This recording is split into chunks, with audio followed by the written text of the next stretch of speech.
کے فرائض. اب آئیے وضو کی سنتیں کیا ہے اور پھر وضو کا طریقہ اس کے بعد رکھوں گا میں ایک ساتھ دونوں فرائض اور سنتوں کو ملا کر، اس لیے کہ کسی بھی عمل کا ثواب ہمیں تب تک نہیں ملتا جب تک کہ کسی فریضے کو سنت کے مطابق نہ کیا جائے. نماز حکم ہے، فرض ہے، اس کا طریقہ پھر سنت سے عمل کرنا پڑے گا، اور روزہ فرض ہے تو طریقہ پھر سنت سے دیکھنا اسی طرح. تو آئیے اس کی سنتیں کیا ہے. اب فرائض کو چھوڑ کے سنتیں رکھوں گا، بعد میں دونوں کو کلب ایک ساتھ ملا کے رکھوں گا. آئیے اب وضو کی سنتیں کیا ہے. تو وضو کی سب سے پہلی سنت ہے وضو کی ابتدا بسم اللہ سے کرنا. نبی اکرم صلی اللہ علیہ وسلم فرماتے اور کہتے ہیں لا وضو لمن لم یذکر اسم اللہ علیہ، اس کا وضو نہیں جس نے اللہ کا ذکر اس پر نہ کیا ہو، بسم اللہ نہ پڑھا ہو.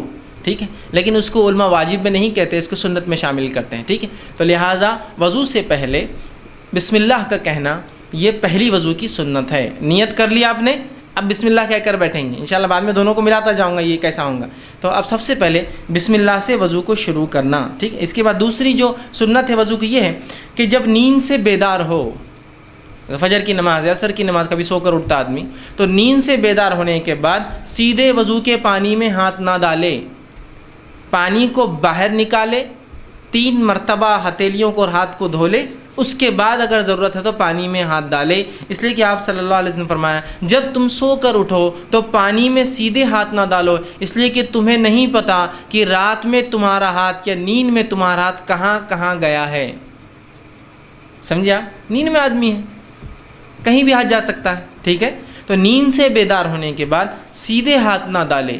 ہاں، اگر بیدار ہیں آپ، ہوشیار تھے اور ہاتھ ڈالنا ہے تو تھوڑا پانی لے کے پہلے ہاتھ اچھے دھو لے اور پھر پورا ہاتھ ڈالے. سمجھ رہا؟ کبھی بیدار آدمی ہوتا ہے لیکن اب کوئی چیز ہے نہیں تو پہلے تھوڑا ڈال کے ہاتھ دھو لے اور اس کے بعد پھر پورا ہاتھ ڈال سکتا ہے. ٹھیک، تو نیند سے بیدار ہونے کے بعد 3 مرتبہ ہتھیلی دھونے کے بعد پھر وضو شروع کرے اور اس میں پانی میں ہاتھ ڈالے. ٹھیک، تیسری چیز جو سنت ہے وضو کی وہ یہ ہے کہ وضو سے پہلے مسواک کرے. اب ہاتھ دھو لیا آپ نے، اس کے بعد مسواک کرے، اس لیے کہ آپ صلی اللہ علیہ وسلم نے فرمایا، اور یہ جو ہے موطا امام مالک کی روایت، آپ نے فرمایا اگر میری امت پر مجھے اس چیز کی تکلیف کا احساس نہ ہوتا تو میں ان پر مسواک کا کرنا واجب کر دیتا.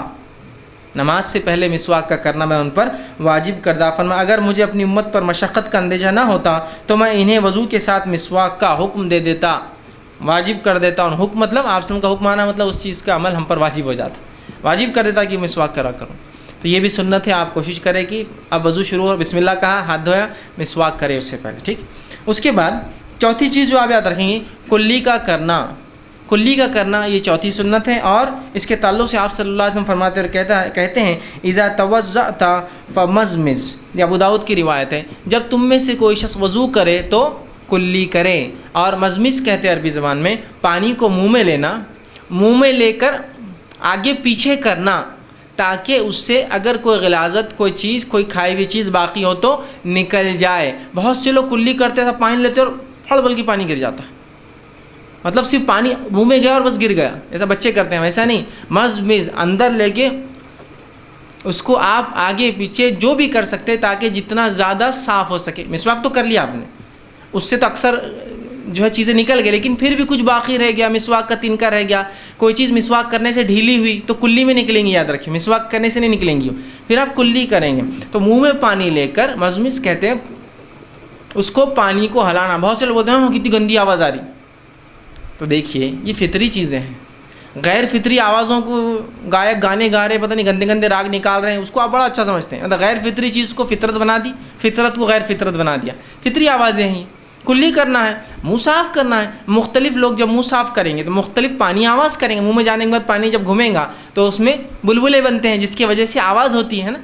تو یہ آواز فطری ہے، یہ صفائی کے لیے ہے، یہ ضرورت ہے، اس کے بغیر صفائی نہیں ہو سکتی ہے. ٹھیک ہے، تو آپ پانی لے کے اس کو کلی کریں گے. اور خواتین بالخصوص یاد رکھیے، عورتوں کو بہت شرم آتی ہے، آپ مکمل وضو نہیں کر پائیں گے. پھر یہ شرم اور حیا وہاں ہو جہاں حرام کاریاں ہیں، غلط کام ہیں، بے حیائی ہے، بے شرمی ہے. کتاب و سنت کے ماننے میں مومن شرم محسوس نہیں کرتے ہیں. ٹھیک ہے، ہاں بے حیائی کے کام مومن کو بڑی شرم آتی ہے. تو بے حیائی میں تو ہم بے شرم ہو گئے، اور جہاں حیا کی ضرورت نہیں وہاں خام و خواہ کی حیا اختیار کرتے ہیں. تو کلی کرے، مزمز گھمائے پانی کو، عربی میں یہی معنی ہے اس کا. اور اس کے بعد تھوکنا ہے اس پانی، اسی کو کہتے ہیں کلی. پینا نہیں ہے اس کو، تھوکنا ہے اس کو. ٹھیک، تو اس کو کلی کر کے پینا بھی ہو سکتا ہے. وہ کب ہو سکتا ہے؟ آپ نے کھانا کھایا، کھانا کھانے کے بعد بہت سارا کھانا منہ میں رہ جاتا ہے جو کہ کوئی خرابی نہیں ہے، کوئی گندا نہیں ہوتا ہے، کلی کر کے نگل جائیے اس کو، دانت بھی صاف ہو جاتے ہیں اور رزق جو بچا کچا ہے وہ بھی اندر چلا جاتا ہے، تو وہاں لیکن وضو کے اندر تھوکنا ہے آپ کو، تو آپ نے کلی کی اور اس کو آپ تھوک رہے ہیں، ٹھیک۔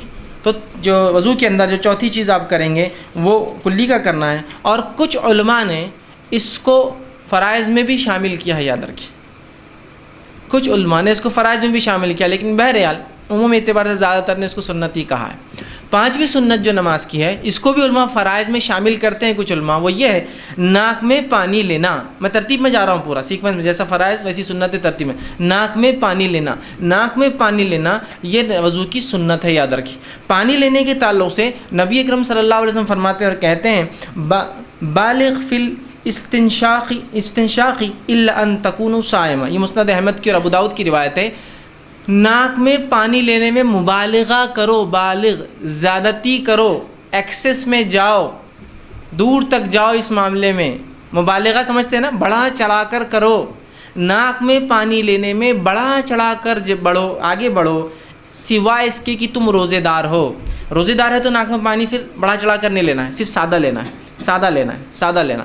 لیکن اگر روزے دار نہ ہو بڑھا چڑھا کر کرو، زیادہ سے زیادہ پانی لو اور زیادہ سے زیادہ صاف کرو، یہ معنی ہے۔ تو آپ نے فرمایا اور کہا بالغ فی الاستنشاق الا ان تکونوا صائما، مبالغہ کر، زیادہ کر ناک میں پانی لینے کے معاملے میں، سوائے اس کے کہ تو روزہ دار۔ روزہ ہونے میں کیا ڈر ہے کہ اندر حلق میں پانی چل جائے گا، ناک سے بھی پانی جاتا ہے، تو لہٰذا روزہ دار نہیں، لیکن اگر آپ روزے سے نہیں ہیں تو مبالغہ کیجئے، پانی کھینچ کے پھر اس کو جھاڑیے، ناک کو صاف کیجئے، ناک میں پانی لے جا اور اس میں مبالغہ۔ اور کیوں یہ مبالغہ کرنا ہے؟ صفائی کی نیت سے۔ ہمارے پاس بہت سے لوگ وضو کرتے ہیں، کلی لیا ویسے ہی تھوک ڈالا پانی، اور پانی ناک میں نہیں لیتے، پانی کو لیا لے گئے ناک تک، ٹھیک، اور خالی اور پانی وہی ٹپک رہا ہے، خالی ٹچ کر کے لاتے ہیں۔ خاص طور سے خواتین میں بڑا ہوا ہے، نہیں وہ کھینچے تو میرے کو تکلیف ہو جاتی، وہ ایسا ہو جاتا، اندر چل جاتا، جلن ہوتی، یہ ہوتا، فلاں ہوتا۔ ارے میرے بھائی، ارے میری بہن، تیرے کو جو ناک کی جلن اور وہ ہے وہ صاف نہیں کرنے سے ہے۔ یہ ناک صاف کرنا بڑا اہم ہے۔ ناک میں اللہ رب العزت نے ہمارے ناک کو اس طرح سے ایئر کنڈیشن کیا، اس طرح سے بنایا کہ ناک میں اس کچھ غدود ہوتے ہیں جو اندر جو ہے کچھ قسم کے مادے چھوڑتے ہیں، جو بعد میں غلاظت کہلاتی ہے، لیکن پہلے ابتدائی مرحلے میں ان کا ہونا بہت ضروری ہے۔ جیسا منہ میں تھوک آتا ہے، منہ میں تھوک نہ آئے تو کیا تکلیف ہو سکتی ہے آپ گمان بھی نہیں کر سکتے، امیجن نہیں کر سکتے۔ صرف ایک نوالا چبا کے کھا لے بغیر تھوک کے تو اسے پتہ چلے گا تھوک کا کتنی اہمیت، لیکن تھوک دے تو غلاظت ہے، جب تک منہ میں ہے۔ سمجھ رہے بات کو؟ سمجھ رہے آپ؟ تو اسی طرح ناک کے غدود جو ہے کچھ مادوں کو چھوڑتے ہیں، جو مادے آپ کے ناک کو گرم اور ٹھنڈی ہواؤں کو کنٹرول کرتے ہیں، لیکن ہوتا یہ ہے کہ تھوڑی دیر بعد وہ جم کے سخت ہو جاتے ہیں ناک کے دونوں طرف۔ جن کو یہ وضو کم از کم مومن کریں گا تو 5 وقت ان کو دھو کر نکالیں گا، دھونے کی بنیاد پر نئے غدود، پھر غدود نیا مادہ چھوڑتا ہے، ناک اور فریش رہتی ہے، سانس لینا اچھا لگتا ہے۔ بہت سے لوگ ڈل، پریشان محسوس کرتے، تو میں کہتا ہوں ناک اچھے سے دھویا کرو، اس لیے کہ ناک اچھے سے نہیں دھونا بہت ساری بیماریوں کی، بہت ساری، چونکہ سانس بہت امپورٹنٹ ہے، یاد رکھیے۔ سانس اگر درست نہیں ہوئی تو آپ کی تمام، جیسے آپ سانس برابر نہیں لی جا رہی تو آدمی پھر سکون محسوس نہیں کرتا ہے، بے اطمینان ہو جاتا ہے، فریشنس نہیں آتی اس میں۔ ایک تو چہرہ، اور اگر آپ ناک دھوئے تو دیکھیے آپ کتنے فریش محسوس کرتے ہیں۔ کوئی بھی انسان نیند میں سے اٹھے چہرہ اور ناک دھو لے، فریش۔ ناک نہیں دھلیں گے آپ، رننگ کریں گے تکلیف، کام کریں گے تکلیف، سانس چلتے رہتی ہے۔ تو بہت سے مردوں اور عورتوں کو سانس کی شکایت نہیں ہوتی، ناک بند ہونے کی شکایت ہوتی ہے، جس کی وجہ سے وہ پریشان ہوتے ہیں، ناک دھوتے نہیں برابر۔ دھوئیے، مبالغہ کیجیے، کھینچیے پانی کو، صاف کیجیے، جھاڑیے اس کو، ایک دم کلین کیجیے، ٹھیک۔ اور بہت ضروری، یاد رکھیے بہت ضروری، اس میں کوئی شرم محسوس مت کیجیے۔ بہت کم میں نے اور آدمیوں کو دیکھا، میں ناک میں پانی ڈال کے بالکل بہترین ناک صاف کرتے ہیں، ہاں صاف ہوتی ہے، اسے جھاڑ رہے ہیں۔ عورتیں کبھی نہیں، ایسا لگا کہ ایسا کونے میں دیکھتے کوئی دیکھ رہا تو نہیں، ادھر ادھر جا کے اگر ہے بھی تو اس کو مادے کو تو دبا دو اور چھپا دو۔ چھینک بھی لینے میں حیا محسوس کرتے ہیں، جو فطری چیز ہے ان میں حیا کی کیا چیز ہے؟ ہاں جمائی لینے میں حیا کیجیے۔ جمائی لینے سے اصل میں لوگوں کہا کہ جمائی مت لو، جمائی کے ذریعے شیطان امت مسلمہ پہ سستی طاری کرتا ہے، تو جمائی کو روکو، آ رہی تو منہ مت کھولو، اس کی کھل گیا تو بند کرو، تو وہاں تو جمائیاں پوری فل لے رہے ہو، چھینک آ رہی تو اس لیے کہ ایٹیکیٹ کے خلاف ہے چھینک لینا۔ کیسی عجیب بات ہے نا، جو شریعت بتا رہی ہے کہ چھینک لو، جمائی کو روکو، جمائی لے رہے ہیں اور چھینکوں کو روک رہے ہیں۔ تو ناک صاف کیجیے، بہترین انداز سے صاف کیجیے، جھاڑیے اس کو، پھوکیے، صاف کرنا، اس کو بھی کچھ علماء نے فرائض میں قرار دیا، اس لیے کہ آپ سب نے ایک حدیث میں فرمایا جو صحیح مسلم کی روایت ہے، 10 چیزیں فطرت میں ہیں، اس میں سے ایک کہا ناک کو صاف کرنا، تو اس اعتبار سے وہ کہتے ہیں یہ فرض میں ہے، لیکن بہرحال اکثر نے اس کو سنت میں داخل کیا۔ تو یہ تھی 5ویں سنت۔ 6ٹھی سنت جو ہے داڑھی کا خلال کرنا۔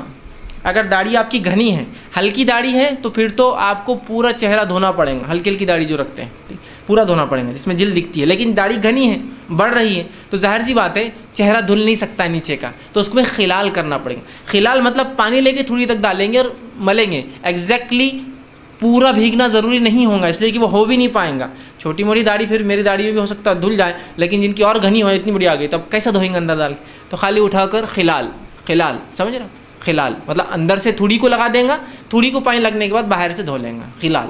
تو یہ سنت داڑھی کا خلال۔ لیکن جن کا دکھ رہا ہے اسکن، جیسا میری جلد دکھتی ہے پوری، داڑھی ہلکی ہلکی ہے میری، کچھ لوگ چھوٹی رکھتے ہیں اس وجہ سے، کچھ لوگوں کے روئے ہوتے ہیں، کچھ لوگوں کی جوان ہونے جلدی، تو ان کو تو پورا دھونا پڑے گا۔ لیکن جن کے گھنے آ جاتے ہیں، بہت مشکل ہوتا ہے، تو تھوڑی کا خلال اور باقی جگہ ہاتھ ڈال کے اوپر سے کریں، ٹھیک ہے، یہ سنت ہے۔ اسی طرح جس چیز کو آپ یاد رکھیں گے، جو 7ویں چیز ہے، ہر عضو کو کم از کم ایک بار دھونا فرض اور 3 بار دھونا سنت ہے، ہر عضو کو۔ 7ویں سنت، ہر عضو کو آپ 1 سے لے کر 3، سر کا مسح صرف ایک بار ہوگا، یاد رکھیے، 1 سے لے کر 3 تمام اعضاء کو آپ دھوئیں گے، سر کا مسح صرف ایک مرتبہ، ایک بار دھونا فرض اور 3 بار دھونا سنت ہے۔ تو 1 2 3، پانی کی اویلیبلٹی کے اعتبار سے، سہولت کے اعتبار سے، یو کین گو آن جتنا آپ چاہیں، ایک بار اتنا ہی پانی ہے کہ ایک بار ہو سکتا ہے تو 1 ٹائم، اس سے زیادہ ہے تو 2 ٹائم، اس سے زیادہ ہے تو 3 ٹائم۔ 3 ٹائم بہت اچھا عمل ہے، اس لیے کہ انبیاء کی سنت میں سے یہ ہے کہ ہر اعضاء کو 3 بار دھونا، ٹھیک ہے، تو آپ بھی 3 بار دھوئیے اس کو، ٹھیک ہے، تو 3 بار دھونا میکسیمم ہے، یاد رکھیے، ٹھیک۔ 8واں، کانوں کے اندرونی حصے اور بیرونی حصے کو دھونا۔ آپ صلی اللہ علیہ وسلم کو دیکھا گیا کہ آپ صلی اللہ علیہ وسلم جب وضو کرتے تو اپنے معاف کرنا کان کے بیرونی اور اندرونی حصوں کو جو ہے آپ جو ہے مسح کرنا۔ نبی اکرم صلی اللہ، ابو داؤد کی روایت ہے، جب وضو کرتے تو صحابی رسول فرماتے کہ نبی اکرم صلی اللہ علیہ وسلم اپنے ہاتھ کو، جب آپ مسح کریں گے نا، یہ مسح کے بعد آتا ہے یہ عمل، مسح کرنے کے بعد کان میں کرتے اور یوں کرتے کہ اپنی شہادت کی انگلیوں فرماتے ہیں، اپنے ہاتھ کی شہادت کی انگلی کو کان میں ڈالتے ہیں اندرونی حصے میں، اور اندر ڈال کے اس کو گھماتے، کانوں کا خلال۔ گھمانے سے مراد ایسا گھمائے کہ پورا کان گیلا ہو جائے، گیلے سے سینس پانی لگ جائے، تو آپ نے کیا اور آپ اندر ڈال رہے ہیں، یہ آپ نے ڈالا تو یہ ہو گیا، اور اس کے بعد آپ اس کو پورا گھمائیں گے، یہ حصہ اور یہاں واپس لائیں گے، ٹھیک۔ اس میں کوئی شرم کی بات نہیں، خواتین بہت سی بار اس میں عورتوں کو بڑا مسئلہ ہوتا ہے، کچھ چیزوں کمپلیکیٹ سمجھتے ہیں کچھ، تو آپ پورا گھمائیں گے، تو کان میں ہاتھ ڈالا، یوں لیا اور پورا گھما۔ حدیث میں دیکھا گیا کہ آپ یہ انگلی سے کانوں کے اندر کرتے، اب دونوں کرنا ہے آپ کو ایک ساتھ، آپ نے پانی لیا، سر کا مسح کیا، اور اسی بچے پانی سے آپ کرتے تھے، اندر ڈالا اور یوں کر کے دونوں آپ نے کر لیا کان ہوئے۔ اس کے بعد نبی کا سنت پھر انگوٹھوں سے اپنے ہاتھ کے کانوں کا بیرونی حصہ صاف کرتے، پہلے اندرونی انگلیوں سے، اس کے بعد انگوٹھے سے آپ بیرونی حصہ، باہر کا حصہ صاف کرتے۔ اس کے لیے آپ الگ سے پانی نہیں لیتے، اسی پانی میں کرتے تھے، مطلب مسح کے بچے ہوئے، چونکہ مسح میں یوں جا کے ہاتھ آیا واپس، اس کے بعد کانوں میں گیا، اور جب کان ختم ہوئے تو وہیں آپ نے اس کو کر لیا، یہ ہوا کانوں کا خلال، ٹھیک۔ اس کو مکمل دھونا نہیں، جس طرح سے آپ چہرے کو دھو رہے تھے، خلال مطلب صرف پانی کا ٹچ ہو جانا کافی ہے، بہنا ضروری نہیں، خلال، ٹھیک۔ تو کانوں کا خلال کرتے۔ اس کے بعد 9ویں چیز، ہاتھوں اور پیروں کی انگلیوں میں نبی اکرم صلی اللہ علیہ وسلم خلال کرتے۔ آپ کے تعلق سے آتا ہے جو ہے ابن خزیمہ کی روایت ہے، جب تو وضو کر تو اپنے ہاتھ اور پاؤں کی انگلیوں کا خلال کر۔ آپ نے ایک صحابی کو جب تو وضو کر، خلال کیا ہوتا ہے؟ جب ہاتھ دھوئیں گے ہو سکتا ہے یہ حصے کیا ہوتے ہیں، سوکھے رہ جاتے ہیں، اور دوسرا یہ ہوتا ہے کہ یہ حصوں میں عام طور سے جلد جھڑتے رہتی ہے نکل کے، دیکھیے سردی میں بھی آپ کی انگلیوں کے یہ حصے پورے وائٹ ہو جاتے ہیں، نہا کے آئیے وائٹ ہو جاتے ہیں، تو وہاں پانی نہیں لگتا ہے، تو خلال سے کیا کریں گے آپ، اس سے پانی لگ جائیں گا ان حصوں میں۔ تو ہاتھوں کی اور پیروں کی انگلیاں اور امپورٹنٹ ہے، اس لیے کہ پیر جو ہے عموماً پیروں کی 2-3 انگلیاں پوری چپکی ہوئی ہوتی ہے ایک دوسرے سے، جس سے پانی ان میں نہیں جاتا، ٹھیک۔ تو خلال سے کیا کریں گے آپ، الٹے ہاتھ سے آپ سیدھے پیر سے شروع کریں گے، خلال کر انگلی کے اندر سے بیچ میں، یہ چھوٹی کر انگلی سے الٹے پیر سے شروع کریں، اندر وضو کے پانی کے ڈالنے کے بعد ایسا انگلی ڈال کے نکالیں گے، سمجھو پیر کا پنجہ ہے میرا، یہ اس میں ڈال کے نہیں، اس کو بولتے ہیں خلال۔ جب رائٹ کا ہو گیا پھر لیفٹ کی طرف جائیں گے، اور دونوں عمل، یہ سیدھے پیر اور الٹے پیر کی خلال الٹے ہاتھ سے کرنا ہے آپ کو، یاد رکھیے۔ اور چھوٹی انگلی سے آپ کر سکتے ہیں، اس کے علاوہ جو آپ کو سہولت ہو پھر یاد رکھیں، اس لیے کہ یہ سب سے آسانی سے جاتی ہے اندر، آپ اس کو دال کے خلال اس کو وہ کریں گے۔ تو یہ تھی 9ویں چیز۔ 10ویں چیز، ہاتھوں اور پیروں کو دھونے میں رائٹ سے لیفٹ کی طرف جائیں گے آپ، 10ویں سنت کہ تب ہاتھ کو دھونا اور پیر کو، یہ دو ہے آپ کے پاس، ہے نا، آنکھیں بھی دو ہے لیکن ایک جگہ ہے، کان بھی دو ہے ایک ہی جگہ لگے ہوئے، ٹھیک، اور ان کو ایک ساتھ کرنا ہے۔ لیکن جب معاملہ ہاتھ اور پیر کا آئیں گا، دو الگ سپریٹ اینٹیٹی ہے، تو پہلے سیدھا ہاتھ دھوئیں گے اور پھر الٹا، پہلے سیدھا پیر دھوئیں گے پھر الٹا، اس لیے کہ نبی اکرم صلی اللہ علیہ وسلم ہر کام سیدھے سے الٹے کی طرف جاتے، کنگھی سیدھے سے الٹا، وضو سیدھے سے الٹا، کپڑا پہنتے سیدھے سے الٹا، بال جماتے، بال ترشواتے، ناخن کاٹتے سیدھے سے الٹا۔ تو رائٹ ہینڈ پھر لیفٹ ہینڈ، یہ 10ویں چیز۔ اس کے بعد جو ہے 11ویں چیز جو آپ یاد رکھیں گے وہ یہ ہے، ہاں، چہرے اور ہاتھوں اور پیروں کے زیادہ سے زیادہ حصے کو آپ وضو میں شامل کر سکتے ہیں، یہ بھی سنت ہے، ہاتھوں اور پیروں کے زیادہ سے زیادہ حصے کو۔ سر آپ کا چہرہ کیا ہے؟ چہرہ دیکھیے یہاں سے لے کر تھوڑی تک ہے، کان سے کان، زیادہ سے زیادہ مطلب پانی اتنا لے کے آپ ڈالیں گی، زیادہ، سمجھ، زیادتی، وضو کر رہے ہیں آپ تو کونیوں تک ہے نا، زیادتی کر سکتے ہیں، اس لیے کہ نبی اکرم صلی اللہ علیہ وسلم فرمایا اور کہا، صحیح بخاری کے، صحیح مسلم کی روایت ہے اور بخاری میں بھی آتی ہے، متفق علیہ روایت ہے، قیامت کے دن میری امت کے چہرے اور ہاتھ اور پاؤں وضو کے آثار کی وجہ سے منور ہوں گے، چمکیں گے، جو ہے وہ نور کے جیسے چمکیں گے۔ اور آپ نے فرمایا، تم میں جو اپنی چمک کو لمبا کرنا چاہتا ہے تو لمبا کرے، مطلب جتنا حکم ہے اس کو مکمل تکمیل تک، ایکسٹینڈ تک لے جائے اس کے میکسیمم، کہ آپ کونی دھو رہے تو کونی تو آ گئی، لیکن آپ ہاتھ کو یوں بھی کر لے سکتے تاکہ کہیں اندیشہ نہ ہو اور زیادہ ایکسٹینڈ۔ لیکن اس کا ہرگز مطلب نہیں کہ آپ ہر بار غسل کر کے نکلے وضو کے نام پر کہ بھائی زیادہ ہے تو پھر بڑھتے ہی جائے، وہ معنی نہیں ہے اس کا، لیکن جتنا پرفیکٹنس تک جا سکتے ہیں، میکسیمم چیزوں کو ایک ہی اس میں آپ دھو لے سکتے ہیں، یہ مراد ہے۔ اور آپ صلی اللہ علیہ وسلم کو ایک مرتبہ دیکھا گیا کہ آپ وضو کر رہے تھے اور جب ہاتھ دھوئے پانی زائد تھا تو اور آپ کو سہولت تھی تو آپ نے ہاتھ کو اوپر تک دھویا، زیادہ تھا کر لیا، کھلے ہوں گے آپ، کپڑے بھیگنے کے کوئی چانس نہیں ہوں گے تو آپ نے کر لیا۔ اور ایک مرتبہ دیکھا گیا وضو کر رہے تھے، وضو کرتے ٹکنے سے آپ نے کافی اوپر تک پیر دھوئے، سمجھ رہے آپ، تو زیادہ تھی۔ یہ بھی سنت ہے کہ آپ میکسیمم کوریج دیں اپنے چہرے کو، میکسیمم کوریج دیں ہاتھ کو، میکسیمم کوریج دیں پیروں کو، تاکہ وہ چمکنے والے اعضاء ہیں، ٹھیک۔ اسی طرح 12ویں چیز، وضو کے بعد دعا پڑھے۔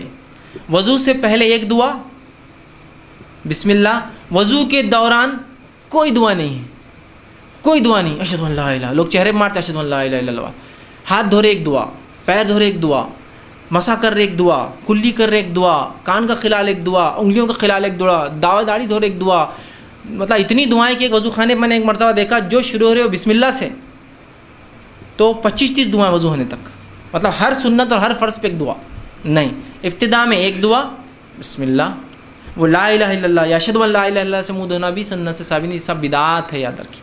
اور وضو کے خاتمے پر ایک دعا، کیا دعا تھی جو آپ صلی اللہ علیہ وسلم پڑھتے تھے؟ آپ صلی اللہ علیہ وسلم کے تعلق سے آتا ہے اور آپ صلی اللہ علیہ وسلم فرماتے ہیں، صحیح مسلم کی اور جامع ترمذی کی روایت ہے کہ نبی اکرم صلی اللہ علیہ وسلم جب وضو کرتے تھے پڑھتے اشہد ان لا الہ الا اللہ وحدہ لا شریک لہ واشہد ان محمدا عبدہ ورسولہ اللہم اجعلنی من التوابین واجعلنی من المتطہرین۔ یہ دعا کہ میں گواہی دیتا ہوں کہ اللہ کے سوا کوئی معبود برحق نہیں، اور میں گواہی دیتا ہوں کہ محمد اس کے بندے اور رسول ہیں۔ اے اللہ مجھے، اللہم اجعلنی من التوابین، اے اللہ مجھے توبہ کرنے والوں میں شامل کر، تیرے طرف رجوع کرنے والے میں شامل کر، واجعلنی من المتطہرین، اور مجھے طہارت حاصل کرنے پاکیزہ لوگوں میں، پاکیزگی والوں میں شامل کر۔ یہ دعا کرتے نبی اکرم صلی اللہ علیہ وسلم۔ اس دعا کے بعد شہادت کی انگلی اٹھانے یا آسمان کی طرف دیکھنے کے تعلق سے کوئی صحیح روایت ثابت نہیں ہے، تو لہٰذا آپ اس کو یوں ہی پڑھ لیں، ٹھیک ہے، نہ اٹھانے کی نہ دیکھنے کی، دونوں روایتیں بہرحال ضعیف ہیں، تو لہٰذا صرف اس کو پڑھنا ہے۔ اور جو شخص ایسا کرتا ہے، آپ صلی اللہ علیہ وسلم فرماتے ہیں جو شخص وضو کرے مکمل اچھے سے کریں، اس کے بعد یہ پڑھے، یہ دونوں چیزیں گواہی دے اور یہ دعا پڑھیں، تو جنت کے 8 دروازے روز قیامت اس کے لیے کھول دیے جائیں گے، جس میں سے چاہے اس میں سے داخل ہو جائے۔ جہنم کے 7 دروازے ہیں اور جنت کے 8 دروازے ہیں، تو 8 دروازے اس کے لیے کھلیں گے جو یہ دعا وضو کے بعد کرتا ہے۔ شروعات میں بسم اللہ، خاتمے پہ یہ دعا، ٹھیک ہے۔ تو یہ تھی وضو کی سنتیں۔